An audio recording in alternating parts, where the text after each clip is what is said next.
Role जी हाँ जी ma'am, अपना नाम?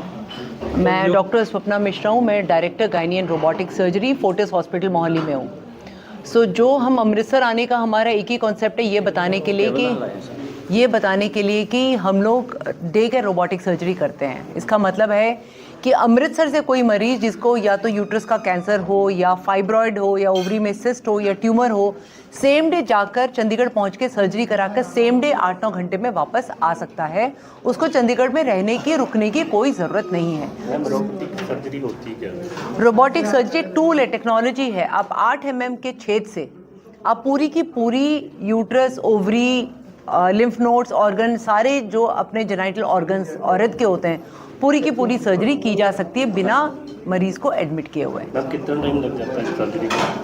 इस सर्जरी करने में जितना एक नॉर्मल सर्जरी में लगता है, 1 घंटे से 1.5 घंटा लगता है, और 1 से 1.5 घंटा लगता है। और रोबोटिक टूल से आप उसको फास्टर रिकवरी दे सकते हो। मतलब ऐसा नहीं कि रोबोट यूज़ कर रहे हो तो आपको ज़्यादा टाइम लगेगा, ऐसा कुछ भी नहीं है।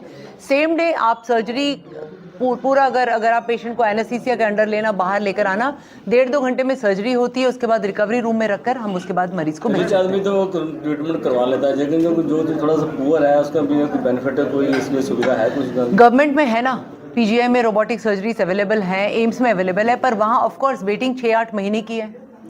तो जहाँ पुअर, जहाँ अफोर्डेबिलिटी नहीं। फोर्टिस की और से कोई सुविधा रखेगी थोड़ी सी? फोर्टिस ने आपका इंश्योरेंस है, आप अपने इंश्योरेंस को आप यहाँ पे यूज़ कर सकते हैं। आजकल तो बहुत सारे इंश्योरेंस कंपनीज आ गई हैं जो हर कोई अफोर्ड कर सकता है। मैम, आपने जो 35 वर्षीय जो लड़की का ऑपरेट किया है रोबोटिक सर्जरी से, फाइब्रॉइड है क्या? वैसे आप फाइब्रॉइड इज अ गांठ, जैसे आप बोलते हैं बिनाइन ट्यूमर होता है फाइब्रॉइड, जो गांठ यूट्रस में रहकर यूट्रस को ख़राब करता है। ऐसी लड़कियां फ्यूचर में प्रेगनेंसी नहीं कर सकती हैं।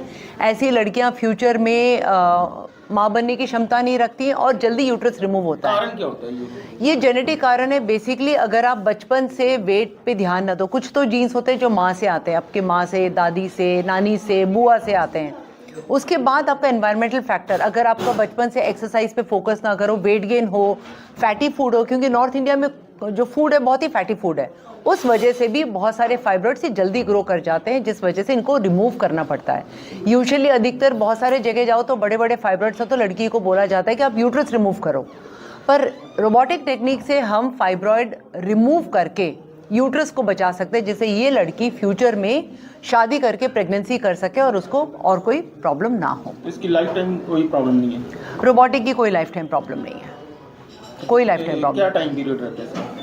क्या, किस चीज़ का टाइम पीरियड? सर्जरी का, और उसके बाद में पेशेंट कितनी देर बाद?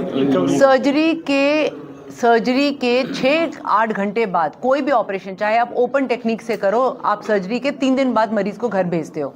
अगर आप लैप्रोस्कोपिक टेक्निक से करो, आप सर्जरी के अगेन 2-3 दिन के बाद घर भेजते हो। इसमें 8-10 घंटे में पेशेंट चल के घर जाता है। हफ्ते बाद मरीज घर के काम कर सकता है या ऑफिस ज्वाइन कर सकता है।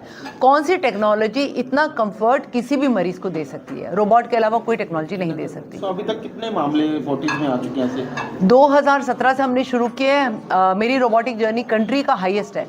800 से ज़्यादा मैं रोबोटिक सर्जरी कर चुकी हूँ, जिसमें हर तरह के केसेस हैं, चाहे कैंसर केसेस हो, फाइब्रॉयड हो, अगर ओवरी में सिस्ट हो, हर तरह के केसेस हम लोग रोबोटिकली कर रहे हैं। इसका कॉस्ट कितनी है? रोबोट का कॉस्ट, एक नॉर्मल सर्जरी, अब अगर आप किसी भी हॉस्पिटल में एक आम सर्जरी कराने जाओ, उससे 1 लाख रुपए, 1 लाख रुपए एक्स्ट्रा आता है। कोई भी सर्जरी से 1 लाख रुपए एक्स्ट्रा आता है। Thank you ma'am.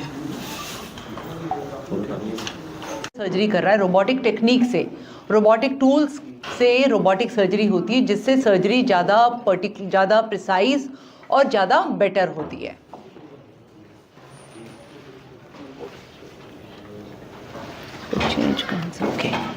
So robotic journey अगर मेरी देखी जाए तो मैं first robotic train 2007 gynae benign malignant US से हुई है, और इंडिया में, नॉर्दर्न इंडिया में फर्स्ट टाइम 2017 में हम रोबोटिक प्लेटफॉर्म लेकर आए थे, और तब से फोर्टिस मोहाली ने 2000 प्लस रोबोटिक सर्जरी कर ली और मेरे खुद के 800 प्लस रोबोटिक सर्जरीज हो चुकी हैं।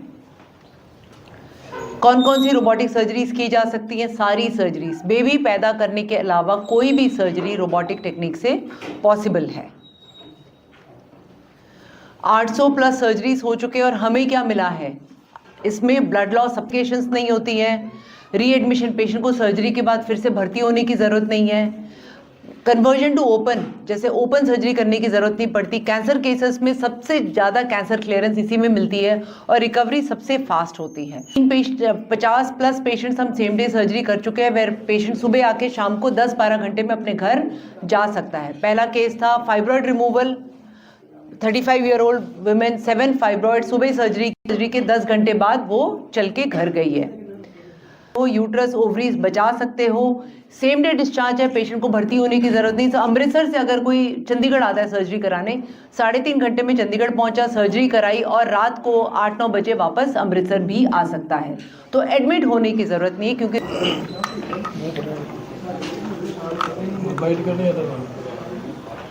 यही बताना था कि रोबोटिक सर्जरी इतना सेफ हो गया है कि यहाँ रेफरेंस केस है तो उसमें 1 दिन रुकना पड़ेगा, और बैक टू नॉर्मल का मतलब है कि सर्जरी के हफ्ते बाद आप अपने नौकरी पे भी वापस जा सकते हो।